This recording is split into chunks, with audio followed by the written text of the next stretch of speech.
And here is your main headlines. Capture of Osama bin Laden in Blackpool. Teenage pregnancy at a high. Brian Allgood, Grand Magician, comes to town. Blackpool scores a dazzling goal. Today, Osama bin Laden has been captured in the unlikely town of Blackpool. He was spotted by passers-by, and Blackpool police got straight to the action. This is Peter Jackson with more. We've been on Osama bin Laden trial for weeks for his part in the war against terror. We put our best men on the job, and in the end, we pulled it through. Thank you, Peter. Hard to believe that this miraculous arrest has occurred within our small town. And as P.C. Harper said, hopefully we can all live in a safer place knowing this man is no longer a threat. Sarah? Thank you, Michael. It appears that a few patients from Victoria Hospital Psychiatric Unit have escaped last night. Here's Peter Marshall with more. Here is the CCT footage captured by our cams at approximately 3:42 p.m. last night. As you can see, according to our map results, they jogged all the way from the hospital to the very heart of Stanley Park. And no worries, because the security guards brought them to safety as they were found here by the Stanley Park Lake. Now teenage pregnancy is at a high, according to the last case study, and it doesn't seem to be going any lower. Here's Johnny Blaze with more. And the least expected town for teenage pregnancy is at the highest peak in Britain, and at the moment the birth rate for Blackpool is up to 5,000 people a year, but by 2020 they say that the rate will be 20,000 a year. Here is what the passers-by had to say when asked. I think there'd be a lot more housing, there'd have to be a lot more housing, and I reckon the tax would go up around Blackpool because of all the housing, the benefits and all that. Well, you've got to remember that if you do tend to have your children young, you tend to be of, well, a lower social class and tend to have less income. And so therefore you're more reliant on benefits and so forth. And therefore you don't have the cash to spend, which has a direct effect on the environment. And also again on housing as well. You're more likely to be in bed and breakfasts, rented accommodation or council accommodation. Here are the statistics for our local birth rate according to our local scientists for this year and all the way up to year 2020. And finally, the youngest street magician in the circle, Brian Allgood, comes to town. The 18-year-old has been performing magic since he was 6 years old. He first made his fame when he went to a convention with his mother and father, and he stunned the boss of his father's firm when he performed what magicians call the sponge ball trick. Here is some footage of young Brian performing a few tricks around Blackpool from about a year ago to some of his friends. Watch their reactions and prepare to be amazed.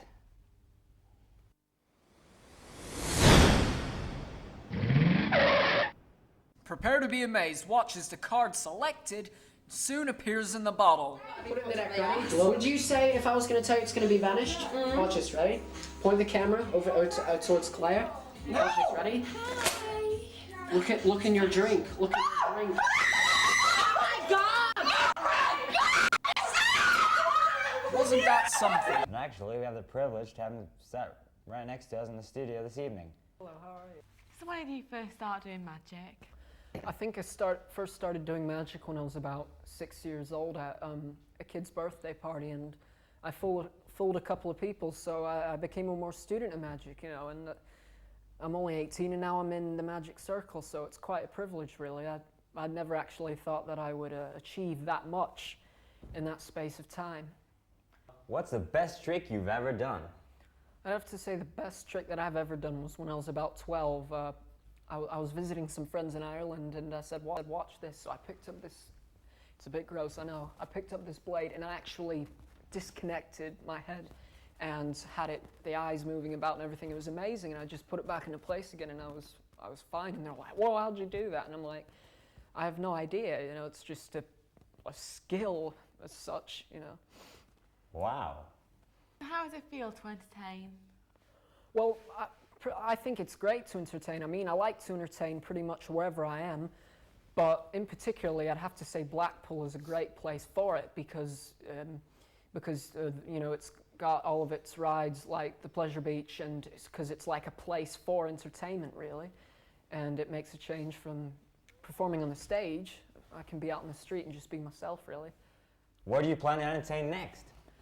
I think the next place that my agent has set up for me to perform is at the Mirage Hotel in Las Vegas. And actually, that's probably the best place I think I'll be able to visit, because my two inspiring magicians started there, like David Copperfield, Houdini.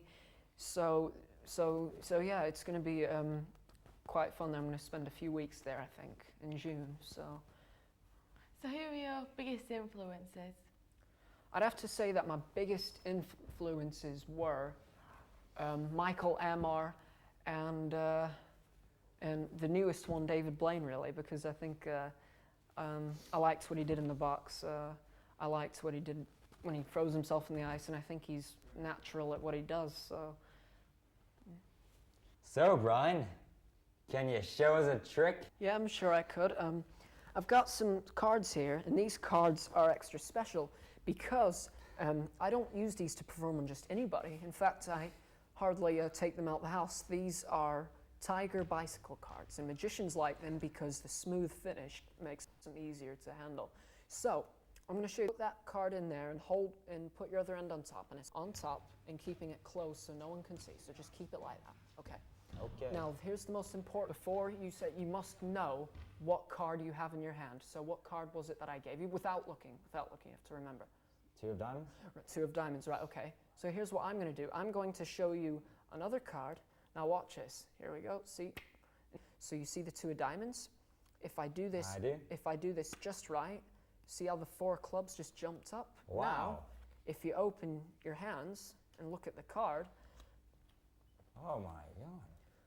it's the two of diamonds. You whiz. Thank you.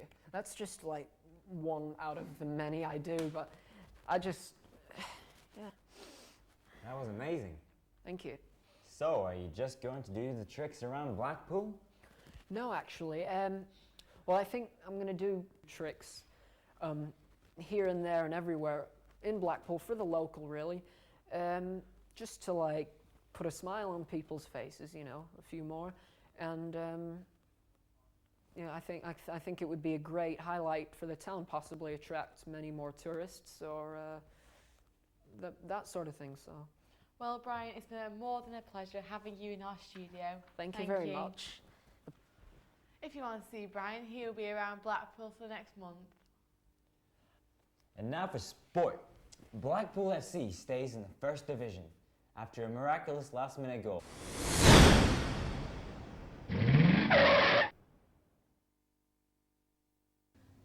And welcome to our daily sports headline.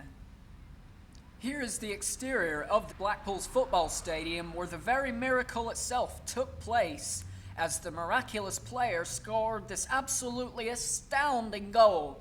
Even fans from Scotland all the way over to New Zealand reported through local radio stations to say what they felt.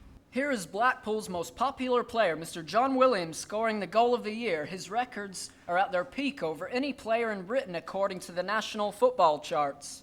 And as in every good case, his fellow players gave him a traditional pat on the back. Here's what fans in the local pub had to say. I'm here at the Swift Hound in Blackpool. I've just been to see the game, and I can tell you, what a game it was. It's calmed down a bit now, but early today, the Blackpool fans were going wild. There's still one here who's been here all day. Red Bull sponsors BRN News. And now for our worldly weather report. On the poles and of northern Russia, we have some ground-breaking temperatures of an astonishing 0 degrees and even worse, 45 degrees Celsius below. Ouch. But no worries, as we slowly move from the east to the western hemisphere, we have strong blizzards within Greenland, Iceland, and most, of course, Canada. But for any of you who hate the cold, you're going to absolutely dread this.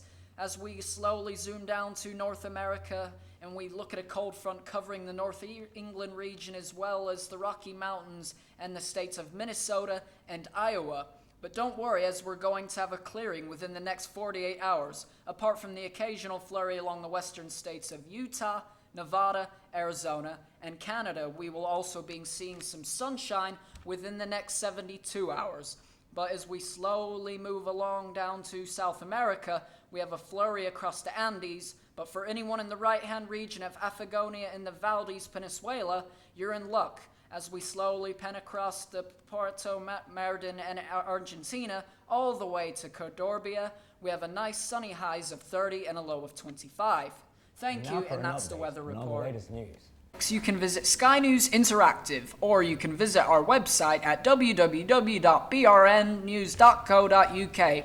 Thank you for watching BRN News, and of course your hosts, Michael Hewitt and Sarah Hornby.